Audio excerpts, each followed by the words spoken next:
let's get back to working towards where the green on blue attack happened. What number deployment was that for you? And then I guess just set the stage for how that actually occurred. Yeah, so this was my third trip into Afghanistan. This was in the fall of 2012. We infilled in September, and we were set to come out in April. So 6-month deployment, April of 2013. We were going to be replaced. And I was wounded 3 times in this deployment.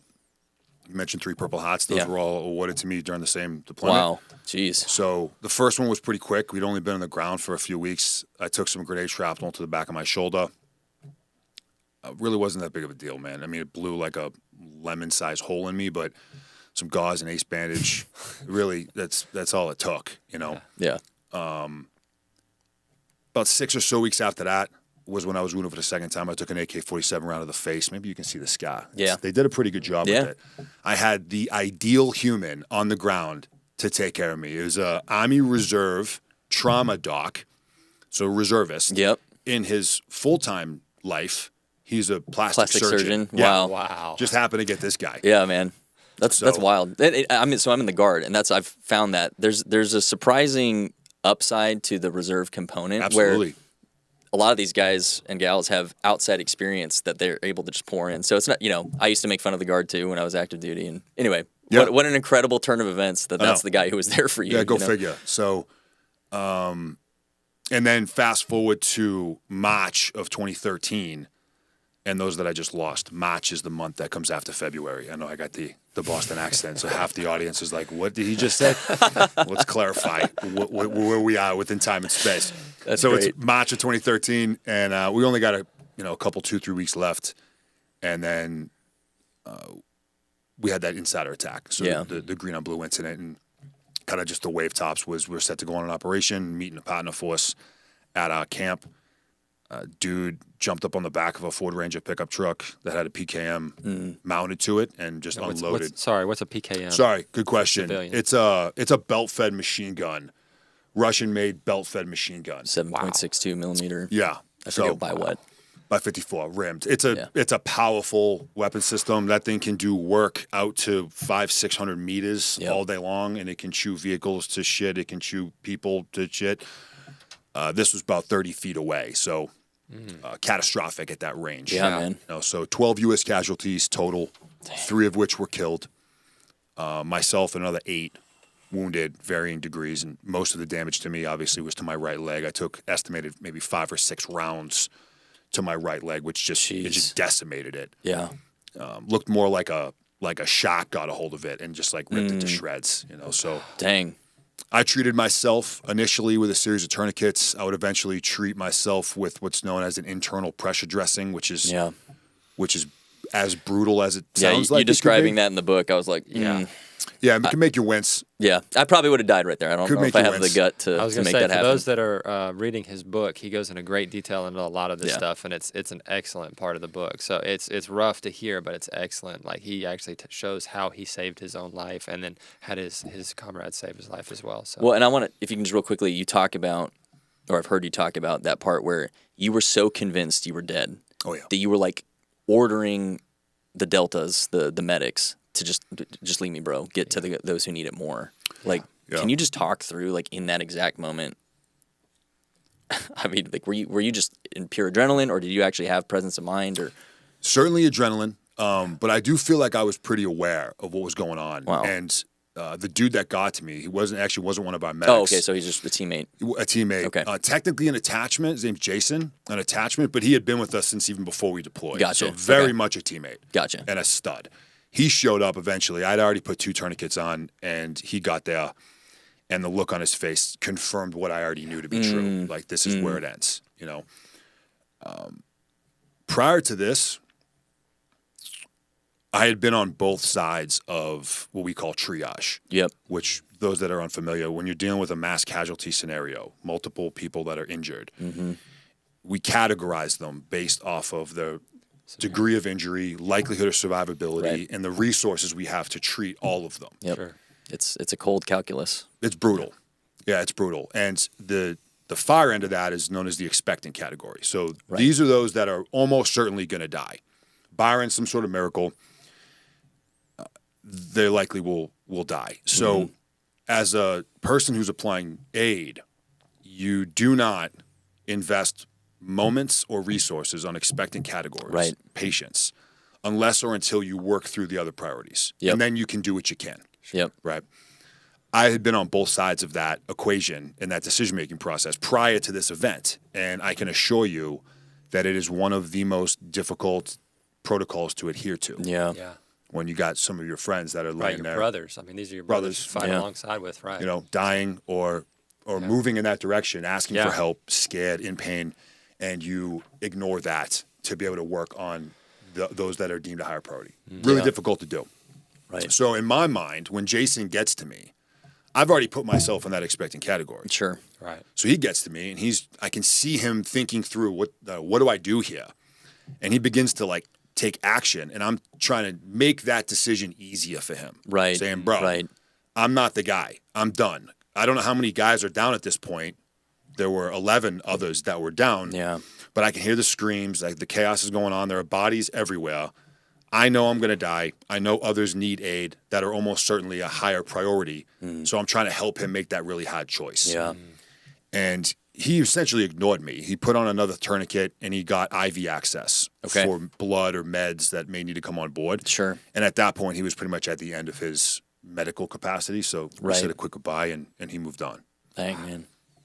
Well, it's, again, trying to draw the lesson from that. Most of us probably will never be in a similar situation, but prioritizing in those critical moments, whatever the event may be, is leadership, right? So you provided leadership, even though you were the casualty to your friend in that sense. And I think for those of us who won't be in that same situation, that's probably one of the lessons we can draw out of that is to, in stressful, critical situations, pare down to what is absolutely essential and go work towards those things first, because it's a proven process, right? So yeah, and not to go too deep down the same rabbit hole, George, you're taking us on, but emotional regulation. Yep. That's what it is. Definitely. And Absolutely. we can talk about just using special operations as an example. Yeah. How fast you can run 2 miles, how fast, what your max deadlift is, what your shot group looks like, all these like performance metrics, which are part of us and our ability to perform a service. Sure. Emotional regulation may be the differentiator between elite performers, high performers, regardless of the sector you're in or profession you're in, and everybody else. The ability to recognize the emotion that is running through you, because that's part of being a human being. I don't care Certainly what you do or how you do it. It's part of being a human being. Recognize what it is, be able to gain control of that, zoom out, extract from that to be able to make a logical decision. And more often than not, logic and emotion are antagonistic of each other. Yeah. It's really difficult to make a logical decision in times of high emotion. Right. So that is an example I like to pull out from that event as well. That's not just for me, but for Jason and for the others that were responding to countless high-stress variables that are coming in every millisecond, to be able to extract from that emotion, to be able to make a logical and objective decision. That's great. It's a beautiful point. Okay, so you do survive this. We'll leave a lot of the details to the book, and you've talked it a million times elsewhere, but you were literally on the verge of death. I think they even gave you like the wrong blood transfusion on the flight or something, but against all the odds, you survived, right? So now you're, I assume, back home in Walter Reed, recovering, and like, I guess just what was the initial recovery process like? And we'll get into kind of your mental state. How did you unpack all this? How did you eventually, release this difficult thing? Let's work towards that. In your story. So Walter Reed, I was in the intensive care unit for, 6 or 7 weeks, mostly battling infection. Okay. So infection had set in, and it was just chewing my leg to pieces, and it can kill you. Yeah. Right? So my journey began as me in surgery 2 to 3, sometimes 4 times a week. They were just incrementally amputating my leg higher and higher, and just cutting out infection and rotted tissue and dead muscle and infected bone.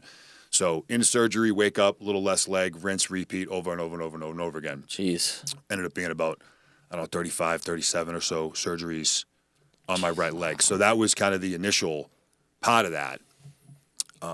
There's a story I like to share during this phase. because it highlights an important point here. And I knew from that point in the intensive care unit, and I'm whacked out. I'm on ketamine and Dilaudid, and I had a surgery. I got like pink leprechauns zipping through my room. And I was like, I'm on a lot of drugs. I barely know where I am, but I'm cognizant enough to have an appreciation of the gravity of my injury. Like I know my leg's slowly disappearing. Right.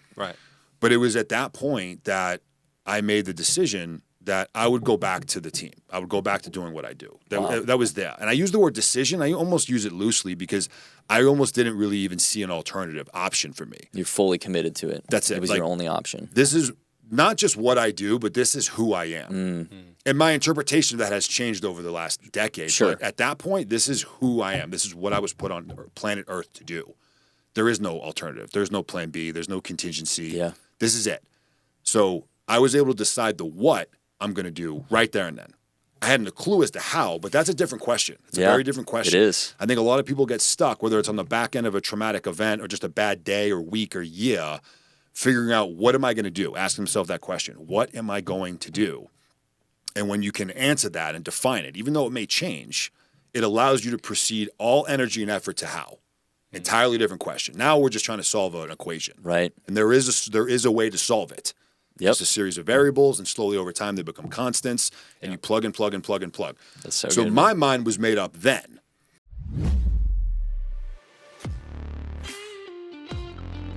Hey there. We hope you're enjoying this episode of the Present Fathers Podcast. Our mission is to reach as many men as possible and equip them to be excellent family leaders. We believe that by inspiring and equipping men, we can change bloodlines and positively impact our culture. You can join us on this mission and partner with us today by doing one of two things. First, go to your favorite podcast platform, whether that's YouTube videos or Apple or Spotify, Google, etc., and leave us a review. The way the algorithm works is that it really values reviews, and this helps promote our stories to get them out to more people. The second way you can help is by sharing your favorite episodes with friends and family. Help us get the word out so that we can make a difference in our culture. Thank you for watching, and we hope that you join us in our mission to change lives.